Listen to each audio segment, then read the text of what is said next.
as Tim said, they're not an ally, right? You're saying they could be an ally, and I understand that U.S. aid and several other... but you understand that, like, Estonia is our ally. Estonia is our ally. They're a NATO ally. Right? And I would agree... The Netherlands is our ally. For sure. France is our ally, and correct? They're covered under They Article are all 5. wanting us. They are all wanting us to support Ukraine. Well, I'm sure they are. That's less money that they have to spend. I'm sure they all want us to They're all ramping up their money. Good. What are you talking about? They are ramping up their money and spending. I don't control their money, okay? If they want to spend money, I can't stop. I don't think it's a good idea, but I can't stop them. But if you're saying, oh, they want us to spend this money, I'm sure they do, right? I don't think that we should. Not only for the reasons that I outlined before, but because... You're openly talking about, well, it's in our interest because of the military-industrial complex. And our interest makes Americans safer, and it makes the world safer. No, it's in our interest. American hegemony has made the world a safer place. Ukraine, a better place. You really think not just for America, do you really but think for the world? Ukraine was more stable or less stable after? Do you think it was more stable, or sorry? Do you think it was more stable or less stable after Russia invaded? I think it was less stable. Hold on. Do you think Ukraine was more stable after 2014 than before? Of course not.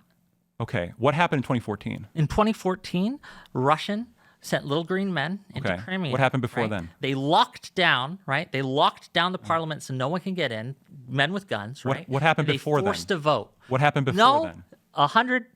let me read the exact resolution here. That's why I took some notes. I'm sorry. UN Resolution 68262, right? The invalid referendum on 16th of March 2014, where Crimea declared its independence and joined Russia. This was obviously Why'd you put that in scare quotes? Because it was, again, as the UN resolution says, invalid. You're saying it's invalid. We recognize it's invalid. I'm asking you why was it invalid? It was done under duress. Was it? Because Russians sent their little green men in. They brought guns. They locked down the parliament. They forced the vote. What's little green men? Little green men. So they have green uniforms. They rip off their badge, right? So they're not actually Russian soldiers, and they go in and they do their thing, and they have some plausible deniability, which people like my comrade Lactoid here will say, oh, that's obviously not the Russians, it's just some paramilitary. Well, I want to educate Whick a little bit on this. So obviously there were Russians there. I'm not denying that the little green men were Russians, obviously. Russian soldiers, to be yes, clear. of course, from Sevastopol, for sure. With guns that were threatening force. Yep. Okay. But when I asked you before, what happened before then? I think it's telling that you're just ignoring all the context, as is usual with this conversation, before you cut me off again. That is usual with this conversation. There's, it just happened, right? There's this, it just came out of the sky. This invasion just came out of the sky. When in reality, what happened is Crimea had, for years, wanted to leave Ukraine. In fact, in 1992, they declared independence. Ukraine said, you better nullify that within a week with the threat of force. So then they were like, okay, fine, we're not gonna leave. And just then, like Chechnya, and then, that's Russia did. We can talk about Chechnya in a second, because I also know about Chechnya. But then in 2014, how did Russia treat them? In 2010, there was a president elected in Ukraine, Yanukovych. And in 2014, do you deny that he was unconstitutionally couped?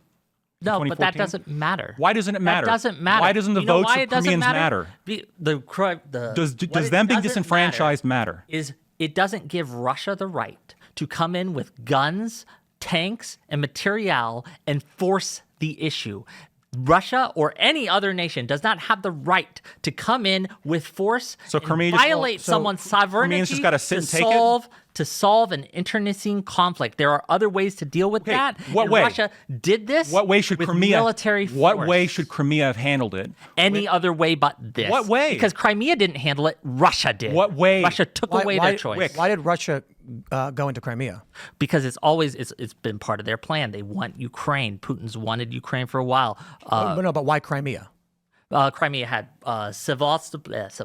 pronunciation's hard.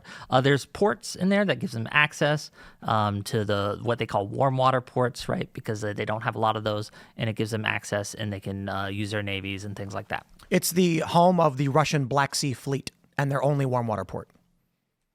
And they're primarily Russians in Crimea as well. But that wasn't under threat, right? Of course it was. Why?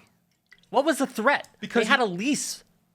I'll explain to you why it was under threat. Okay, it was under threat for a couple of reasons. But when you have the pro-Russian president get unconstitutionally couped in 2014, and now you have this country which prior had promised to not join military blocs, is now looking towards NATO, right?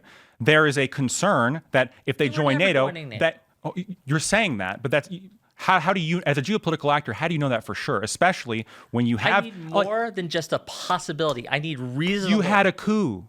You had a coup. How can you trust this new government when they ignored their own constitution? They ignored Article 108. They ignored Article 111, and they disenfranchised millions of people, millions of Crimeans. And by the way, the UN had done polling in Crimea prior to this and found that most Crimeans would vote to leave Ukraine and join Russia. This was between 2009 we'll and 2011. Never know for sure if and they Pew would, Research. because the vote they Hold had, on, hold the on. vote they had was conducted I'm under almost done. coercive force. I'm almost done.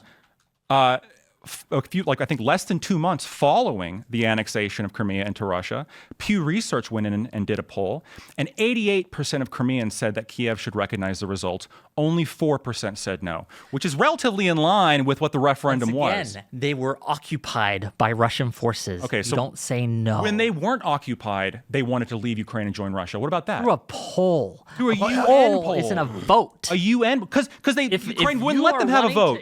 They tried to have a vote in 1992, and Ukraine said no. More than just someone calling you up on the phones like, hey, buddy, do you want to secede from your country? You need an actual constitutional Congress. You need something actual. Would there. Ukraine But let again, them have that vote? At the end of the day, Yeah. none of this justifies Russia coming in. Of course it does. And of course it does course not. it We does. would never let that happen in any other situation. Ukraine Russia didn't let them did vote. not let that happen. No, when Chechnya tried to secede, right? And when the Warsaw Pact broke apart, when the USSR broke apart, and Chechnya said, okay, we want to go away too. At the time, they were like, no way, Jose. And they came in with military force. So you support that? Stomped them down. I absolutely do not, because of the way they handled that. Whoa, why don't you support Because that? of again, as if you listen to that, because of the way they handled that. What way did they handle it then? Gross human violations of their rights. The Ukrainians do that in the Donbass? No. No. So No. when Amnesty And you know says why? when Amnesty says that they were committing war crimes by firing unguided rockets in civilian areas, that's just thousands of people dead. Who cares? So go ahead. You brought up the vote from Crimea, and so I've been looking into it. I have a question for you. In the 2010 election in Ukraine, which you mentioned, Yes. Viktor Yanukovych won 49.55% against Yulia Tymoshenko, who won 46.03%. Yes. The country was split from the east to the west, Yep. with the west largely, and this includes Kiev, largely being in favor of Tymoshenko and the right being in favor of Yanukovych. Yanukovych had his political opposition after this arrested and held for 3 years in prison. But following 2010? Yes. In 2011, Yulia Tymoshenko was arrested for what is largely seen as political persecution and held for 3 years until Yanukovych was ousted. Sure. And so And not to mention, and hold on. during Let me respond to that. Euromaidan, right? Okay, why the not? brutalities that Yanukovych was perpetrated on his people. 108 protesters killed brutally. And 13 cops were killed. So in terms of the political, oppression that came following Yanukovych's election, I'm sure there's criticisms you can levy. I know Yanukovych had issues with corruption. I know that, in fact, Ukraine now has issues with corruption. But just because there are those issues doesn't mean that you can trample upon your own constitution to remove a president and not expect separatism in the places, as you brought up, in the places that overwhelmingly voted for Yanukovych. In Crimea and the Donbass, it was overwhelmingly pro-Yanukovych. Do their votes not matter? Do you just get to replace this president Let me in ask you this, 2014 Lactoid. with somebody that was not democratically elected, ignore your own constitution? This is what led to the separatism, and the separatism and this new power structure in Ukraine, and this new power structure and separatism is what led to the 2022 invasion. Well, let me ask you this. Had the U.S. backed and really wanted, right, Yanukovych, political enemy that he jailed for 3 years unconstitutionally, right? If he had wanted, if we Well, had you don't know the really, details really about that, and you don't either. If he had really wanted, and I'll go with the hypothetical that what Tim just said was accurate, and that was seen and pretty much seen as shady, is illegal, etc. So go with it. Run with me on this. Would that give us, the U.S., the right to go in with gun, tanks, men, and occupy and seek to annex parts of Ukraine? would that have given us the right to do that? I don't believe you. I don't believe you if you say that you think that we would have that. I think we've talked about matters of scale. In the Matters of scale. Yeah, no, for sure. Let me explain. In the event that the Constitution was violated, which we don't know if it was, I mean, we had an arrest warrant for Yanukovych issued in 2014, immediately after he left the country. You do have a history. Fled the country, yes. He left, yeah, you can say he fled. It's because his car was shot at. If there's a constitutional issue with that, you can say there's major issues. You can, in fact, even potentially, if it's bad enough, if there's enough repression, that could potentially justify an invasion based on humanitarian reasons. There is, unless you want to say, look, well, hold on, there are hold on. Unless you want to say, I'll say this. Hold on a second. Unless you want to say, well, we can't invade a country even if like there's gross humanitarian violations, and then that means you can't, invading Nazi Germany is out of the question, the Confederate South. What I'm saying. So you can, if there's enough violations of the Constitution and human rights, that could justify potentially humanitarian intervention. Human rights. But what I'm saying is this, the Euromaidan was particularly egregious. We have a movement that, according to the last poll prior to the ousting of Yanukovych, had about 45% popularity and 48% unpopularity, primarily in the East. And you had the president removed, violating Article 108 and Article 111. And you had separatism. Well, to some extent, it does. The United States had help from France. We had a General Lafayette come in to help us leave the UK. Let me ask you this: does the U.S., because we argued no taxation without representation, and I think nullifying your vote is essentially removing representation.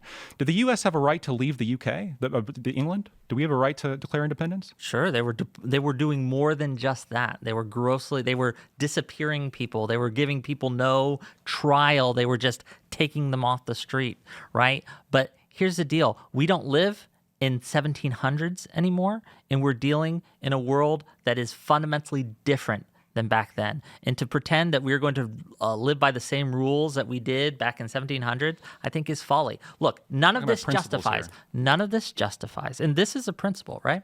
That a country's sovereignty matters, and a foreign entity cannot use military force in order to violate another country's sovereignty in order to solve a crisis that they themselves have helped serve up. Because if I may finish, Russia has a habit of doing this.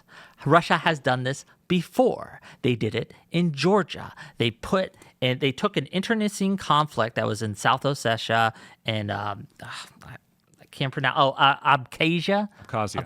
Thank you. And they pumped money into them. They sent their little green men in there again, their little Russian soldiers, and they stirred up this conflict. Again, remarkably similar to how they behaved in Ukraine with the Donbass and with Crimea and these things.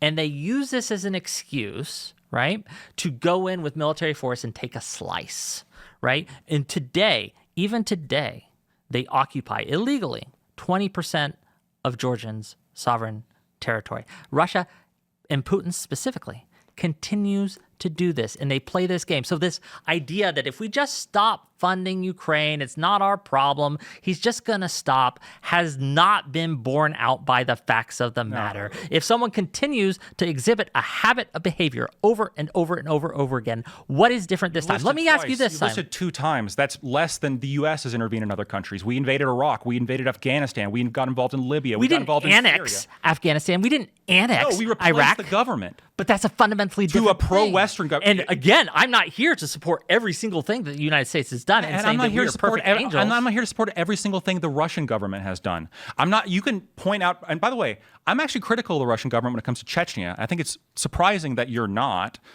because.